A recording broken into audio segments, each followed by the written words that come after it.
Imagine coming home one day and you see your husband, your mother, your wife, your father, or possibly even your children murdered in your own home. How would you feel in that moment? All that anger, all that rage, and simple confusion.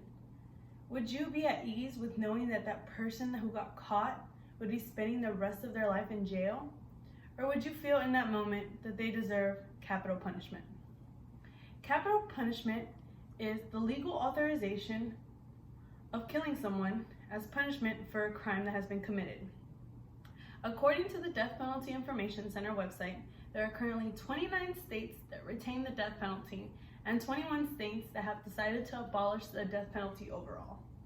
Today, I will be doing my persuasive speech on why I believe the death penalty should be enforced throughout all 50 states. The three key points that I will talk about today are deterrence, retribution, and lastly, the importance of protecting society.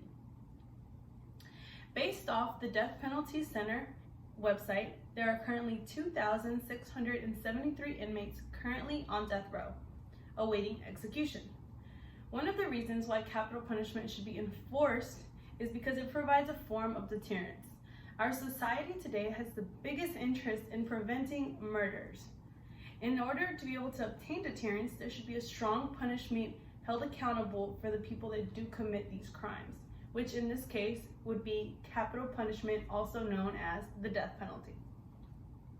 The BBC website defines the effectiveness of deterrence by expressing that executions, especially the ones that are painful, humiliating, and the ones that are public, may create some sense of horror that would prevent others from being tempted to commit the same crime. The reason for deterrence is that if other people see that the punishment is the death penalty, then the potential of them not committing the crime could be greater because of the fact that they know that if they do commit the crime, then their punishment would be the death penalty.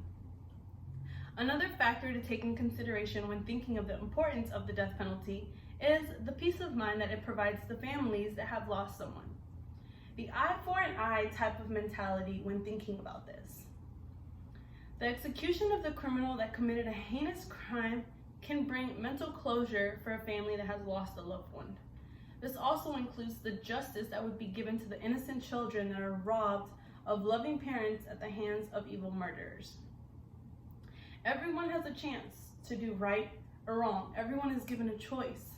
And for the people that decide to make the wrong choice and commit such horrific crimes, it should be made known that for committing those crimes, there is a consequence. Many victims' families cannot go back to living a normal lifestyle. The tragedy of losing someone so precious, so innocent, but yet killed so violently can be such a traumatic effect that they cannot simply just turn an eye and be okay with someone spending just life in jail. The death penalty curriculum explains retribution as a disturbance of balance. When someone makes the decision to kill someone, the balance of the society is disturbed because there is no more order in the way things are supposed to go.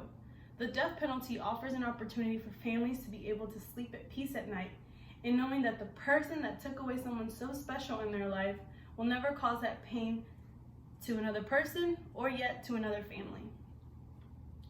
Lastly, the primary reason why I believe the death penalty should remain in place is that it provides safety for the society that we live in. With the death penalty set in place, there is a structure of balance that's set in motion. There have been many circumstances in which criminals are being released on parole, and while on parole, they return back to their old ways. They return back to their initiative to create a crime.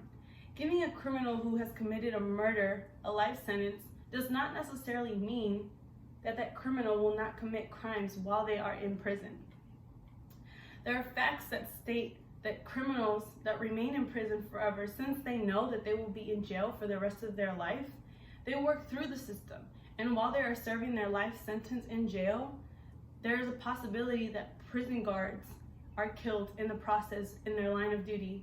There's been facts stating that fellow inmates have also been killed in the process. And since they already know that they will be in life in jail and that there's nothing more that can happen to them, this is why these crimes continue to happen.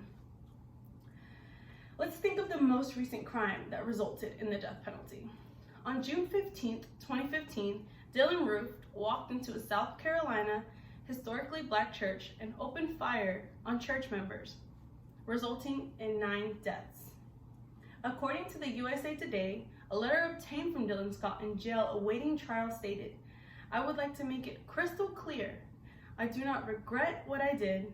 I am not sorry. I have not shed a tear for the innocent people I killed." On January 11th, 2017, a group of jurors made the decision to sentence Dylan Roof to death. Capital punishment is a way to keep a balance within our society, so that when heinous crimes like this happen and they kill multiple people, there is peace and there is expected justice to be served for the families that have been directly affected by this crime that has occurred.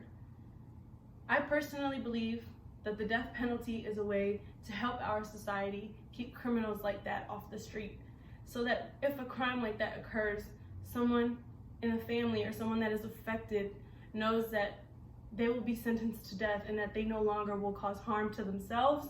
They will no longer cause harms to any of the prison people that are within the system, and they will no longer cause any more harm and any more pain to anyone else that surrounds them.